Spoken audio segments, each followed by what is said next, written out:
नमस्कार, एक बार फिर से स्वागत है आप सभी का स्टडी IQ IAS हिंदी में। और हिंदी में हिंदू को एक ही दिन में दूसरी बार लेकर मैं आपके सामने आया हूं। तो जैसा कि आप लोगों को पता है, सुबह हमारी क्लास चल रही थी, लेकिन जो कि बहुत कम होता है, एक पावर फेलियर हुआ भाई लेकिन अब ये ऐसी घटनाएं होती हैं। तो अपेरेंटली ये जो स्टूडियो के जो तार हैं उसमें नीचे से जो एक करंट जिस स्रोत से आता है उस तार में आग लग गई, ऐसी कुछ घटना हुई और इस कारण से ये जो है यहाँ की करंट सप्लाई पूरी तरह से बंद हो गई। हमारी क्लास सुबह करीब 25-26 मिनट की हुई थी, बीच में रुक गई। ये वाला आर्टिकल हम कर चुके थे और इसके बारे में हम बात पूरी कर चुके थे और इसके बाद मुझे आप लोगों के प्रश्न लेने थे, तो भाई वो प्रक्रिया आज हो नहीं पाई, तो उसका बड़ा दुख है। कोई सवाल हो तो आप लोग मुझे भेज सकते हैं, लेकिन जो हमारी आधे घंटे की बची हुई क्लास थी वो क्योंकि करना जरूरी है तो वो हम अभी यहां पर करेंगे, उस क्लास को हम यहां पर खत्म करेंगे। ठीक है, चलिए, तो ये वाला आर्टिकल तो हम कर चुके थे। अब बचा हुआ प्रक्रिया हम जैसे फॉलो करते हैं अपनी क्लास की वैसे ही फॉलो करते हैं और इस क्लास को समाप्त करते हैं, ताकि आज का जो समाचार है, आज का जो समाचार पत्र है, वो आपसे छूट ना जाए। ठीक है, चलिए आगे बढ़ते हैं। हाँ भाई, तो सबसे पहले आपको पता ही है कि भाई 7 मई से, ये आप लोग जानते होंगे, 7 मई से हमारा P2I बैच आ रहा है। याद रखिएगा, AJ लाइव कोड लगा के अब आप इस बैच से 27,999 रुपए में जुड़ सकते हैं। रोज 3 घंटे की live class, daily practice questions, pre और मेंस दोनों के। मेंस के क्वेश्चंस के लिए आपको फीडबैक दिया जाएगा, डेली आपका क्वेश्चन चेक होगा और आपको जवाब बताया जाएगा कि इसमें आपकी क्या गलतियां हैं। प्री और मेंस दोनों की टेस्ट सीरीज, साथ के साथ 18 किताबों का सेट जो आपके घर पहुंचेगा, या 18 किताबों का सेट। और अगर आप प्री क्वालिफाई करते हैं तो मेंस की तैयारी के लिए आपको हम दिल्ली बुलाएंगे, अपने साथ रखेंगे। आपका रहना, खाना, पढ़ना सब जो है वो इसी फीस के अंतर्गत समाहित होगा। तो ये मैं आपसे आग्रह करूंगा कि आप जो है तुरंत इस बैच से AJ लाइव कोड लगाकर जुड़ जाइए। 27,999 रुपए इसकी फीस है। शाम को 6 बजे का इस बैच का टाइमिंग है। साथ के साथ जैसा कि आप वैकल्पिक विषयों के बारे में भी जानते हैं, 2 वैकल्पिक विषय हमारे पास हैं। 6 मई से शुरू हो रहे हैं दोनों। हिस्ट्री मनोज सर लेने वाले हैं और PSIR जो है वो अमरेंद्र सर लेने वाले हैं। AJ लाइव कोड लगा के आप 14,999 में इनमें से जिससे जुड़ना चाहें आप जुड़ सकते हैं। बहुत ही शानदार विषय हैं, बहुत ही शानदार अध्यापक हैं। आपको विषय की समझ जो है आपकी बहुत अच्छे से विकसित होगी। आप जिससे भी जुड़ना चाहें वो जुड़ सकते हैं। याद रखिएगा, इसमें ऑप्शनल में टेस्ट सीरीज भी इंक्लूडेड है। चलिए आगे बढ़ते हैं। अब आते हैं आपके आज के हमारे अगले समाचार पर। हाँ भाई, तो भाई गो फर्स्ट, भारत का जो एविएशन सेक्टर है उसमें इतनी सारी एयरलाइंस आके बर्बाद हुई हैं कि कई बार यह कहा जाता है कि भारत जो है वो एविएशन सेक्टर में एयरलाइंस कंपनियों का कब्रिस्तान है, यह माना जाता है। तो ऐसी बहुत सारी एयरलाइंस हैं जो भारत में आई, चली, काफी दिन तक उनके ऑपरेशंस चले और वो बंद हो गई। मतलब अगर मैं गिनना शुरू करूं तो ऐसी कौन कौन सी एयरलाइंस है जिनमें मैं बैठा हूं और जो बंद हो चुकी हैं। तो अगर मैं शुरुआत से देखूं तो एयर डेक्कन में मैं बैठा था, वो बंद हो चुकी है। किंगफिशर में मैं बैठा था, वो बंद हो चुकी है। सहारा में मैं कभी बैठा नहीं, लेकिन वो बंद हो चुकी है। और जेट एयरवेज में मैं बहुत बार गया हूं, जेट एयरवेज बंद हो चुकी है। गो फर्स्ट की फ्लाइट मैंने ली है, गो फर्स्ट बंद हो चुकी है।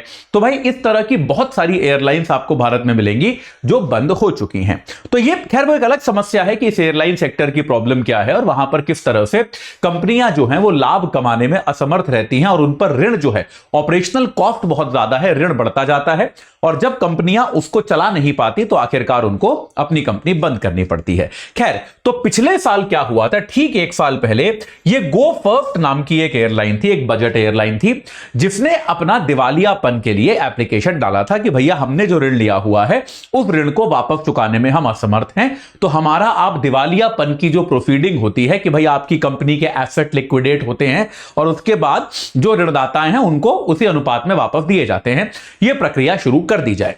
तो ये 1 साल हो गया। तो अब ऐसे में क्या होता है, ये गो फर्स्ट की जो एयरलाइन थी इसके साथ 54 विमान रजिस्टर्ड थे और ये विमान जो थे ये अभी भी भारतीय एविएशन सेक्टर के नाम से रजिस्टर्ड थे, भारत के एविएशन सेक्टर में रजिस्टर्ड थे। और अब क्या होता है, देखिए कई बार एयरलाइंस के पास जो विमान होते हैं वो उनके अपने नहीं होते, वो उन्होंने क्या किया होता है, किसी ना किसी कंपनी से लीज पर लिए होते हैं, उधार पे लिए होते हैं। तो गो फर्स्ट, अब ये कंपनी चली गई दिवालियापन की प्रक्रिया में। तो जिन ऑर्गेनाइजेशंस ने, जिन ऋणदाताओं ने इस कंपनी को विमान लीज पर दिए हुए थे, उन्होंने कहा कि भैया हमारे विमान तो रिलीज कर दो आप, इन ये विमान गो फर्स्ट के नहीं है, विमान हमारे हैं, आप इनको रिलीज कर दो ताकि उन विमानों पर हम कब्जा कर पाएं और उनको बेचकर या उनको जो भी हमें उन्हें करना है उनको करके हम अपनी लागत निकाल पाएं, क्योंकि गो फर्स्ट तो अब लीज के पैसे देने वाला है नहीं, वो तो दिवालियापन की प्रक्रिया में है। तो इस मांग पर क्या हुआ, आखिरकार भारत का जो डीजीसीए है, यानी कि भारत का जो एविएशन सेक्टर का डायरेक्टर जनरल है, जो रेगुलेटर है, उसने गो फर्स्ट एयरलाइन के सभी 54 विमानों का पंजीकरण रद्द कर दिया। यानी कि आज की तारीख में अब गो फर्स्ट एयरलाइन के पास कोई विमान नहीं है और ये सारे विमान जो हैं अब जिन वित्तीय संस्थानों ने इस कंपनी को विमान दिए थे, वित्तीय संस्थान हो सकते हैं, कोई कंपनी हो सकती है, वो लोग अब इन विमानों पर कब्जा कर पाएंगे और इन विमानों के लिए जो उनकी लागत थी, जो उनका ऋण था, उस सबको ये लोग वापस वसूल कर पाएंगे। ये बात सही है। तो ऐसा जैसा मैंने आपको बताया, ऐसे कई विमानों के ऋणदाता जो है वो दिल्ली हाईकोर्ट गए थे और दिल्ली हाईकोर्ट ने ही यह आदेश दिया था कि भाई आप जो है, भाई आप इनको क्यों लटका के रखे हुए हो, वो कंपनी तो दिवालियापन की प्रक्रिया में चली गई है, लेकिन ये लोग क्यों वेट कर रहे हैं? अगर वो विमान का प्रयोग वैसे भी नहीं कर रहे, विमान खड़े हुए धूल खा रहे हैं, उससे अच्छा है कि आप उन विमानों को डी रजिस्टर कीजिए ताकि इन लोगों को फिर उनकी जो भी जांच पड़ताल करनी है, भाई कई सारे विमान तो खराब भी हो गए होंगे रखे रखे, तो उनकी मेंटेनेंस करानी है, जो भी कराना है, उनको बेचना है, आगे जो भी प्रक्रिया है वो प्रक्रिया शुरू की जा सके, इसके लिए आप ये काम करें। दिल्ली हाईकोर्ट ने ऐसा आदेश दिया था और उस आदेश का अनुपालन करते हुए अब जो है उन विमानों को मुक्त कर दिया गया है, उन विमानों को जो है उन कंपनियों को दे दिया गया है। तो अपने आप में एक दिवालियापन की दिशा में, इस प्रोसीडिंग को सुलझाने की दिशा में ये कंपनी थोड़ा सा एक कदम और आगे बढ़ी है। यार अब एक बहुत बड़ी प्रॉब्लम जो मुझे लगता है कि वर्तमान भारत में हो गई है, जिसके बारे में एडिक्वेट चर्चा नहीं होती, जिसके बारे में पर्याप्त चर्चा नहीं होती, वो है हमारे बाकी देशों से खराब होते हुए संबंध। मुझे ऐसा लगता है क्योंकि आजकल जो हमारे यहां न्यूज चैनल, तो आपको पता ही है यार, मतलब न्यूज चैनल तो हमारे भारत में अब एग्जिस्ट नहीं करते, ये मान सकते हैं। वो न्यूज चैनल, कोई निष्पक्ष स्वतंत्र न्यूज चैनल कोई नहीं बचा। अब इसके अलावा जनरली भी हम देखते हैं विदेश नीति को लेकर आमतौर पे वो सोशल मीडिया में गुणगान वादा देखने को मिलता है आपको, लेकिन वास्तविक कोल्ड हार्टेड एनालिसिस कम देखने को मिलता है कि अंतर्राष्ट्रीय तौर पे भारत के अब दूसरे देशों से संबंध कैसे हैं और भारत की छवि कैसी है। तो धीरे धीरे ऐसा देखने में आ रहा है कि ये जो एक नई छवि भारत की है कि हम बड़े आक्रामक देश हैं, हम एक ऐसे देश हैं जो दूसरे देशों में लोगों को मरवा सकते हैं, हम एक इस प्रकार के देश हैं जो अपनी रणनीतिक स्वायत्तता बनाकर रखे हैं। मैं ये नहीं कह रहा कि सारी नीतियां गलत हैं, याद रखिएगा, ये मेरा काम नहीं है, मैं ये नहीं कह रहा हूं, लेकिन ये बात जरूर है कि इन नीतियों की अंतर्राष्ट्रीय स्तर पे क्या कीमत है, उसका एनालिसिस होना चाहिए। तो अब क्या हुआ है, इस जो जिन देशों से हमारे संबंध कभी अच्छे होते थे, अब धीरे धीरे बिगड़ रहे हैं, उस सूची में नया नाम शामिल हो गया है ऑस्ट्रेलिया का। तो ऑस्ट्रेलिया में आपको मैंने कुछ दिनों पहले ही बताया था, अवनी डायस वाला मामला हुआ था और ये बार बार ऑस्ट्रेलिया में जो हो रहा है ये पत्रकारों को लेकर हो रहा है और खास तौर पे ये एबीसी नेटवर्क जो है, वहां का जो एबीसी नेटवर्क है उसको लेकर हो रहा है। और याद रखिएगा, एबीसी नेटवर्क वहां का सरकारी नेटवर्क है, तो आप ये नहीं कह सकते कि कोई प्राइवेट कंपनी है जो ऐसा कर रही है, नहीं, ये वहां का सरकारी नेटवर्क है। निश्चित तौर पे सरकार को पता है कि एबीसी नेटवर्क क्या कर रहा है। कुछ दिनों पहले एबीसी नेटवर्क की अवनी डायस ने यह आरोप लगाया था कि भैया उनका जो खालिस्तान को लेकर जो पत्रकारिता थी उससे नाराज होकर भारत सरकार ने उनको समय रहते वीजा नहीं दिया, जिसके कारण उनको वापस लौटना पड़ा। भारत सरकार ने इसका खंडन किया था। अवनी डायस भारत में एबीसी की ब्यूरो चीफ थी। उसके बाद क्या हुआ, अब क्या हुआ है, इसी एबीसी चैनल ने, ये उनके चैनल का ही स्क्रीनशॉट मैंने यहां पर लगाया है और ये उनका टाइटल है, देखिए टाइटल देखिए प्रोग्राम का, India's Modi government operated nest of spies in Australia, कि भारत की मोदी सरकार ने ऑस्ट्रेलिया में जासूसों का पूरा जंजाल बिछा रखा था। ये खबर जो है ये एबीसी न्यूज ने चलाई है, एबीसी ने चलाई है ऑस्ट्रेलिया में। और उन्होंने क्या दावा किया है कि भारत के बहुत सारे जासूस जो है वो ऑस्ट्रेलिया में पकड़े गए। एक आध तो जासूस की बात नहीं कर रहे, वो नेस्ट ऑफ स्पाइज, पूरा जासूसी तंत्र भारत ने ऑस्ट्रेलिया में फैला रखा था, ऐसा आरोप एबीसी नेटवर्क ने भारत पे लगाया है और कहा है कि भाई ऑस्ट्रेलिया ने ऐसे बहुत सारे जासूस पकड़े हैं और उनको ऑस्ट्रेलिया से निकाल दिया है, ऐसा कदम ऑस्ट्रेलिया की सरकार ने उठाया है। तो बहुत गंभीर चार्ज है कि भाई आपके देश के बारे में यह कहा जा रहा है कि आपने ऐसा एक आध तो जासूस नहीं, पूरा एक नेटवर्क आपने बनाया है और सीधे सीधे सरकार का नाम लिखा है, यह भी नहीं लिखा कि भाई कोई जासूस थे। इंडिया मोदी गवर्नमेंट सरकार ने ये जासूस लगाए, ये एबीसी ने रिपोर्ट किया है। और मैं फिर दोहरा दूं कि एबीसी वहां का सरकारी मीडिया है, तो ये नहीं कि कोई प्राइवेट कंपनी है, एबीसी वहां का सरकारी मीडिया है, ठीक है। तो आरोप क्या लगाया गया है इसमें कि ये जासूस जो हैं ये ऑस्ट्रेलिया की खास तौर पे व्यापार से जुड़ी जो गोपनीय जानकारी थी कि ऑस्ट्रेलिया कौन से देश से क्या अग्रीमेंट कर रहा है, क्या फ्री ट्रेड अग्रीमेंट हो रहा है, क्या व्यापार हो रहा है, ये सारी जानकारी जो है वो चुराने की कोशिश कर रहे थे और जो है भारत को भेजना चाहते थे, ठीक है। तो भाई वहां की विदेश मंत्री से पूछा गया कि मैडम आपका क्या विचार है इस भारत पर जो आरोप लगा है। तो वहां की विदेश मंत्री ने कहा कि देखिए हमारी परंपरा है कि इस तरह के इंटेलिजेंस ऑपरेशंस पे हम लोग टिप्पणी नहीं करते, तो मैं टिप्पणी नहीं करूंगी। हां, लेकिन उन्होंने यह जरूर कहा कि ऑस्ट्रेलिया में किसी भी बाहरी देश की दखल अंदाजी से निपटने के लिए बहुत सख्त कानून है और उन कानूनों को हम लगाएंगे। कोई भी देश ये ना सोचे कि वो ऑस्ट्रेलिया के आंतरिक मामलों में दखलंदाजी कर सकता है और हम ऐसा होने देंगे। तो ये बात उन्होंने कही है। तो मुद्दा ये है कि भाई अभी अवनी डायस वाला भी मामला हुआ था और उसके बाद जैसा कि आप जानते हैं भारत और ऑस्ट्रेलिया बहुत नजदीकी, मतलब बहुत अच्छे संबंध है भारत और ऑस्ट्रेलिया के, मतलब दोनों क्वाड के सदस्य हैं, व्यापार में सहयोगी हैं दोनों देश। ऐसे में ऑस्ट्रेलिया के साथ भी संबंधों में अगर आपको गिरावट आती नजर आ रही है तो यह अपने आप में चिंताजनक बात है। ये इसके लिए भारत को चिंता करनी चाहिए कि यार ऑस्ट्रेलिया जैसे एक बड़े सहयोगी के अंदर भी क्या हमारे बारे में एक इस प्रकार का नकारात्मक माहौल पनप रहा है कि भाई भारत जो है वो ऑस्ट्रेलिया के मामलों में दखलंदाजी करता है, या ये केवल एक इमेजिनेशन है, ऐसा नहीं हो रहा। तो ये चीज जो है इसके बारे में विचार होना आवश्यक है। ये बात यहां पर द हिंदू कहता है, ठीक है। चलिए आगे बढ़ते हैं। हां भाई, तो अब आते हैं हम ऑकस पे, क्योंकि विदेश के से जुड़ी आज काफी सारी बातें हैं। तो यार एक समूह है जिसका नाम है ऑकस। नाम से ही क्लियर है कि इसमें कौन कौन है, ए, यूके और यूएस। ए से है ऑस्ट्रेलिया और यूके और यूएस तो अपने आप में देश हैं ही सही। तो ये तीन देशों का समूह है, ऑस्ट्रेलिया, यूके और यूएस। ऑकस नाम का समूह है। तीनों देशों के बड़े नेता आपको यहां इस फ्रेम में बैठे हुए दिखाई दे जाएंगे। ऑकस का भाई ऑस्ट्रेलिया, यूके और यूएस, ये तीन देशों का आपस में एक समूह है। 2021 में बना था और यह इसलिए बना था क्योंकि हम सभी जानते हैं कि ऑस्ट्रेलिया जो है वो नाभिकीय शक्तियों के मामले में बड़ा कंजर्वेटिव देश है। ऑस्ट्रेलिया जो है वो ये मानता है कि भाई नाभिकीय शक्तियों का विकास भी कम होना चाहिए और उनका प्रचार प्रसार भी जो है वो न्यूनतम किया जाना चाहिए। यह ऑस्ट्रेलिया का विचार है। लेकिन ऑस्ट्रेलिया के आस पड़ोस में जितने भी देश हैं, धीरे धीरे, या ऑस्ट्रेलिया ऐसे क्षेत्र में रहता है जहां पर तनाव बहुत ज्यादा है और इस बात की भी पर्याप्त संभावना है कि बहुत सारे देशों के पास परमाणु अस्त्र वहां पर होने वाले हैं।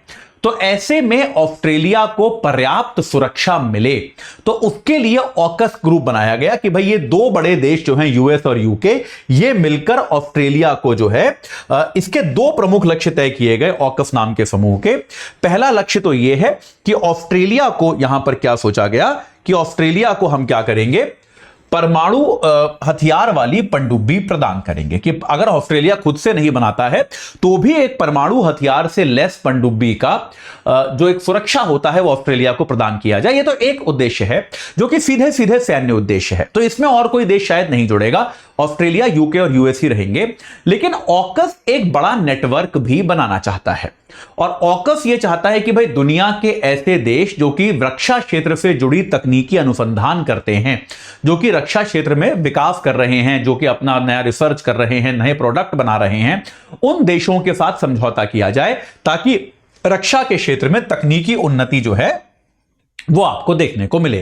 तो अब क्या घोषणा हुई है कि साउथ कोरिया, जो आपका दक्षिण कोरिया देश है, दक्षिण कोरिया के विदेश मंत्री ने यह कहा है कि जो दूसरा वाला लक्ष्य है कि भाई देखिए पहला वाला लक्ष्य क्या है कि ऑस्ट्रेलिया को परमाणु हथियारों से लैस पनडुब्बी प्रदान करनी है। उन्होंने कहा इससे हमारा कोई मतलब नहीं है, यह उनका प्रॉब्लम है, वो जाने। लेकिन हां, यह वाला जो लक्ष्य है कि भैया यहां पर क्या होना चाहिए कि एक रक्षा क्षेत्र में जो अनुसंधान हो रहा है, जो नई चीजें बन रही हैं, उसमें योगदान हो, उसमें विकास हो। इस वाली चीज में साउथ कोरिया भी भागीदार बनने पर बहुत गंभीरता से विचार कर रहा है और ऑकस देशों ने भी इस बात को लेकर प्रसन्नता जताई है कि साउथ कोरिया, निश्चित तौर पे हम सभी जानते हैं, कटिंग एज टेक्नोलॉजी वाला देश है, बहुत ही शानदार टेक्नोलॉजी वहां पर बनती है, टेक्नोलॉजी के मामले में काफी उन्नत है। तो ऑकस देशों ने भी कहा है कि हमको भी बड़ी प्रसन्नता होगी अगर दक्षिण कोरिया जैसा एक ऐसा देश जो कि टेक्नोलॉजी के मामले में बहुत आगे है, अगर वो इस समूह को ज्वाइन करें। तो इस बात मतलब अगर दोनों पक्ष सहमत हैं तो अब तो बस फॉर्मेलिटी है भाई, कुछ समय बाद ये जो है इसका टेक्नोलॉजिकल मंच जो है उसको साउथ कोरिया ज्वाइन कर ही लेगा। अब यहां पर समझने वाली बात यह है, जियोपॉलिटिकल मुद्दा यह है कि साउथ कोरिया पड़ता कहां है। अगर आप दक्षिण कोरिया की लोकेशन देखें, मैं आपको एक बार मानचित्र पर दिखा देता हूं तो आपको ज्यादा बेहतर समझ में आएगा कि साउथ कोरिया पड़ता कहां है। देखिए इंटरनेट पर पढ़ाने के ये फायदे होते हैं ना, आपको मैं ये सब चीजें दिखा सकता हूं। साउथ कोरिया, अगर हम साउथ कोरिया को एक बार देखना शुरू करें, हाँ थोड़ा वर्ल्ड मैप टाइप के पे दिखे साउथ कोरिया,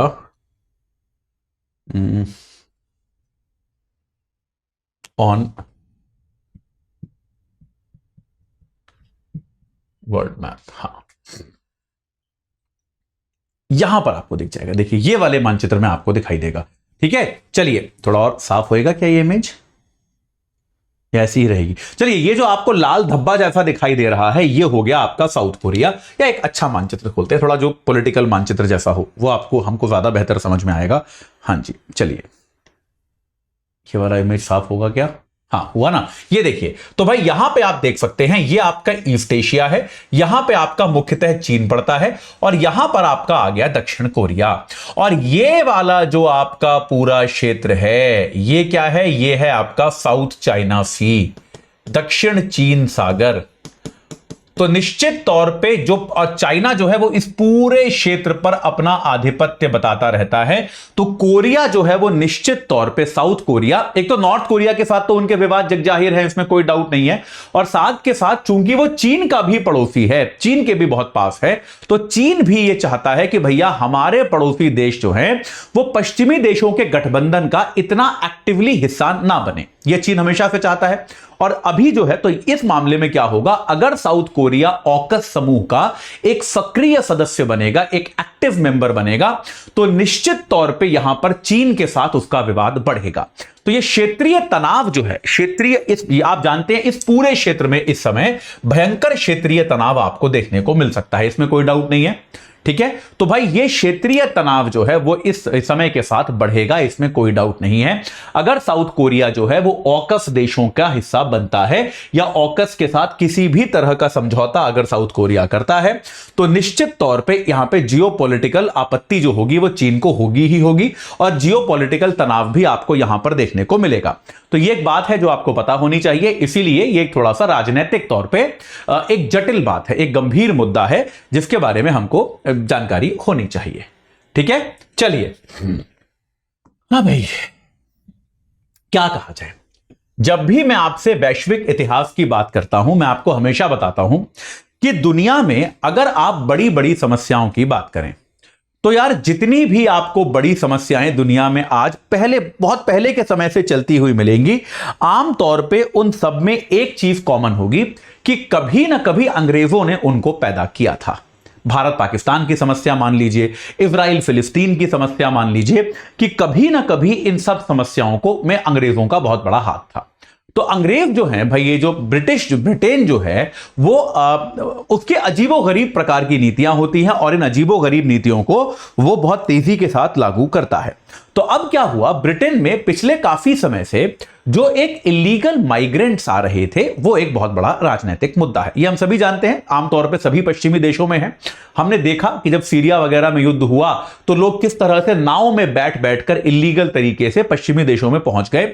यूके में भी बहुत बड़ी संख्या में लोग पहुंचे और ये यूके में एक बहुत बड़ा राजनीतिक मुद्दा बन गया। क्योंकि देखिए इस बात को मानना पड़ेगा, हालांकि ये बात सही है कि दुनिया में जो एक उदारवादी सोच है वो ये कहती है कि भाई लोगों को आने दो, वो परेशानी में आ रहे हैं, लेकिन इसके परिणाम भी आपको देखने को मिलते हैं। भाई एक तो ये है कि आपके यहां संसाधन सीमित हैं, जो लोग आते हैं उनके पास कुछ ज्यादा सुविधाएं नहीं होती, वो लोग ज्यादा स्किल्ड नहीं होते, तो फिर वो आपके देश में एक तरह से कुछ योगदान कर नहीं पाते।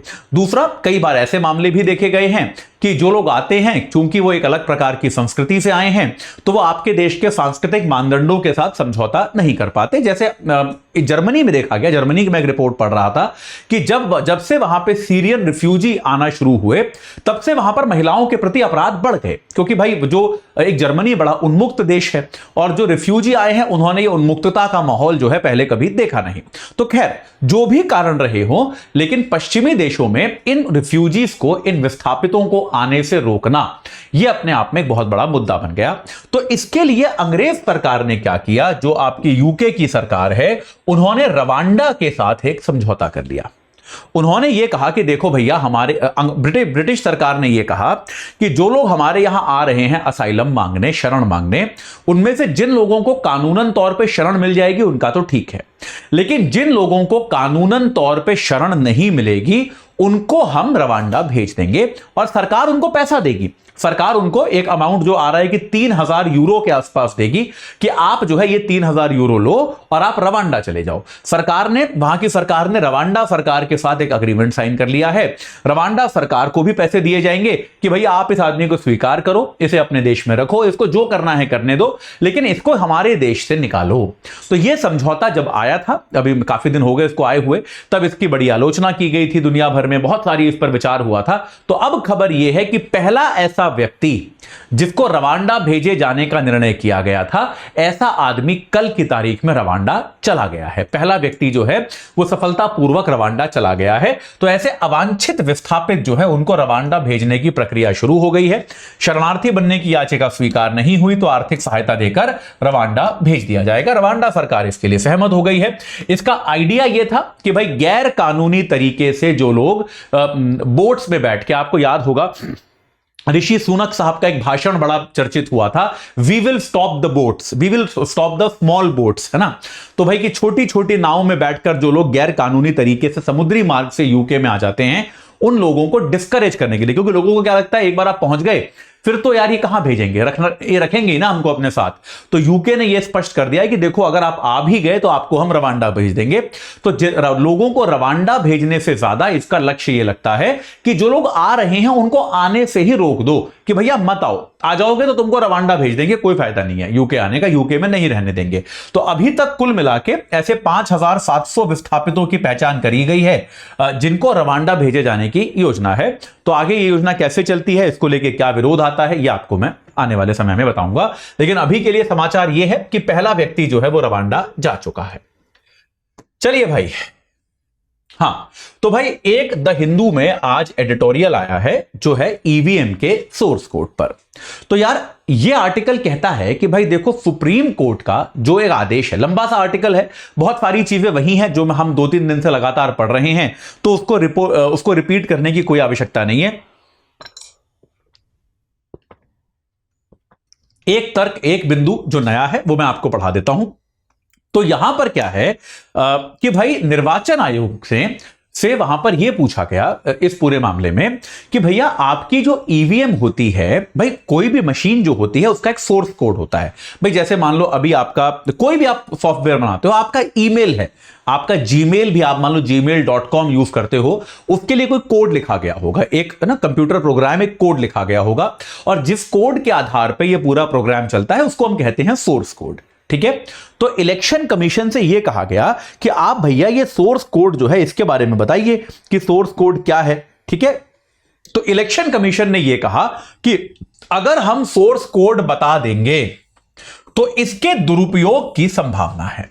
ठीक है, ये इलेक्शन कमीशन ने कहा, और सुप्रीम कोर्ट ने भी इस तर्क को तुरंत मान लिया कि हां भैया अगर यह सोर्स कोड बताया गया तो उसका तो दुरुपयोग हो जाएगा। यहां पर लेखक ये कहते हैं कि यार ये तो बड़ी उल्टी बात है कि अगर आप लोगों में से भी कोई इंजीनियर है या फिर कोई टेक एंथुसियास्ट है तो आपको पता होगा कि दुनिया में इनफैक्ट वो चीजें ज्यादा सुरक्षित मानी जाती हैं जो ओपन सोर्स होती हैं। ओपन सोर्स समझते हो ना आप? ओपन सोर्स का क्या मतलब होता है कि भाई मैंने प्रोग्राम बनाया वो प्रोग्राम मेरा है, सही बात है, लेकिन उसका कोड मैंने सार्वजनिक कर दिया कि अब सबको पता है क्या कोड है उसका। आप जो करना चाहो आप कर सकते हो। इनफैक्ट बहुत सारी वेबसाइट जो वर्डप्रेस वगैरह में बनती हैं, वर्डप्रेस अपने आप में ओपन सोर्स है यार। तो इनफैक्ट ओपन सोर्स सॉफ्टवेयर जो होते हैं, ओपन सोर्स प्रोग्राम्स जो होते हैं, वो सुरक्षा के दृष्टिकोण से बेहतर माने जाते हैं, क्योंकि यह माना जाता है कि यूजर जो है, प्रयोगकर्ता जो है, वो समय समय पर इस कोड के बारे में आपको जो है यूजर को जानकारी देता रहेगा, वो बताता रहेगा, इसमें सुरक्षा संबंधी बदलाव होते रहेंगे। क्योंकि दुनिया तो बहुत तेजी से बढ़ रही है ना यार भाई। जो वेबसाइट आज से, आपने अच्छा कभी देखा है कि कोई भी ऐप जो 5 साल पहले थी, अगर आप आज की तारीख में आपको किसी ऐप का पुराना वर्जन मिल जाए तो आपका फोन उसको स्वीकार तक नहीं करेगा, ये इतनी असुरक्षित होगी। या आपने कई बार स्टडी आईक्यू की ऐप में भी देखा होगा कि कभी पुराना वर्जन जिसके पास होता है, अचानक एक आध बार मेरे को एक दिन बच्चे का फोन आया कि सर ऐसा लिखा आ रहा है कि ये ऐप तो सेफ नहीं है। तो मैंने कहा यार ऐसा तो नहीं हो सकता, स्टडी आईक्यू की ऐप तो एकदम सेफ है। फिर मैंने चेक किया तो वो उस बच्चे के पास हमारी ऐप कई साल पहले की थी, जो उसने कभी अपडेट ही नहीं करी थी, ऑटो अपडेट उसने ऑफ कर रखे थे। तो मैंने उसको बोला भाई इसको डिलीट कर दो, ये कई साल पुरानी ऐप हो गई है, ऐप का या तो उसको अपडेट कर लो नया वर्जन, या फिर इसको उड़ा के अनइंस्टॉल करके नया वर्जन दोबारा डाउनलोड कर लो। सिंपल सी बात है। तो भाई टेक्नोलॉजी की दुनिया जो है वो इतनी तेजी से बदलती है कि ऑब्वियसली जो चीज आज सेफ है वो अगले साल शायद सेफ ना रहे, या उसके अगले साल सेफ ना रहे। तो आपको अपडेट तो इसलिए लेने पड़ते हैं। आपने देखा होगा ऐप्स अपने आप अपडेट होती रहती हैं। तो ऐसे ही यहां पर ओपन सोर्स कोड में क्या होता है कि किसी भी तरह की अगर कोई समस्या होती है तो वो आसानी से फ्लैग की जाती है, वो आसानी से बताई जाती है ताकि वो सुधारी जा सके। तो ये सामान्य ट्रेंड है, ठीक है। ओपन सोर्स सॉफ्टवेयर आमतौर पर ज्यादा सुरक्षित होते हैं क्योंकि यूजर उसमें सुधार बताते रहते हैं। तो भाई ये बहुत जरूरी है। यहां पे लेखक बस इतनी सी ही बात कहते हैं कि चुनाव आयोग का ये जो तर्क है, जिसको न्यायालय ने तुरंत मान लिया कि भैया इस कोड को अगर हम सार्वजनिक कर देंगे तो सुरक्षा को बहुत बड़ा खतरा है, ये तर्क गलत है, ये तर्क का कोई औचित्य नहीं है। और चलिए अगर आप पूरी तरह से सार्वजनिक नहीं भी करना चाहते तो भी आपको इस कोड का ऑडिट तो कराते ही रहना चाहिए कि भाई ये कोड जो है ये कितना सुरक्षित है, ये कोड वल्नरेबल तो नहीं है, क्या ऐसा तो नहीं है कि इस कोड में समय के साथ साथ गड़बड़ियां हो जाएंगी। ये सोशल ऑडिट जो है, वो इसका सार्वजनिक ऑडिट जो है इस कोड का बहुत जरूरी है, और उस ऑडिट की रिपोर्ट भी आनी चाहिए कि भाई ये आपका जो कोड है जिसके जरिए आपकी ईवीएम चलती है उनमें किसी प्रकार की कोई गड़बड़ी नहीं होगी। ये बात स्पष्ट है, ठीक है। चलिए, मेरे ख्याल से आज का आखिरी आर्टिकल है ये। आज आपके सवाल ले नहीं पाया तो आज की क्लास के लेके जो सवाल होंगे वो आप मुझसे कल पूछ सकते हैं या फिर आप मेरे को मेल कर सकते हैं, तो उसमें कोई दिक्कत नहीं है। तो भाई अमेरिका का एक बहुत बड़ा बैंक है गोल्डमैन सैक्स। तो गोल्डमैन सैक्स ने क्या किया है, एक अपनी रिपोर्ट जारी करी है और इसमें इन्होंने कहा है कि भाई ये दुनिया में भारत जो है सेवा क्षेत्र की एक उभरती हुई महाशक्ति है। सर्विस सेक्टर जो है भारत का वो बहुत तेजी से बढ़ रहा है, बहुत अच्छी प्रगति कर रहा है और इसमें कोई डाउट नहीं है कि आने वाले सालों में वो और तरक्की करेगा। भारत के पिछले 18 सालों के सेवा क्षेत्र के परफॉर्मेंस को इन्होंने ध्यान दिया है कि इसमें सर्विस सेक्टर में, सेवा क्षेत्र में भारत ने कितना निर्यात किया है पिछले 18 सालों में। इसमें भी इन्होंने कहा कि भारत की जो प्रोफेशनल कंसल्टिंग है वो सबसे ज्यादा तेजी से बढ़ी है। कि प्रोफेशनल कंसल्टिंग मतलब आप कोई व्यापार करते हैं, बिजनेस करते हैं, तो उसमें जो आपको सलाह दी जाती है ये एक सेवा है, ये बहुत बड़ी सेवा है। तो भाई ये कंसल्टिंग का बिजनेस जो है ये बहुत तेजी से भारत में बढ़ा है, बहुत ज्यादा इसमें विस्तार हुआ है।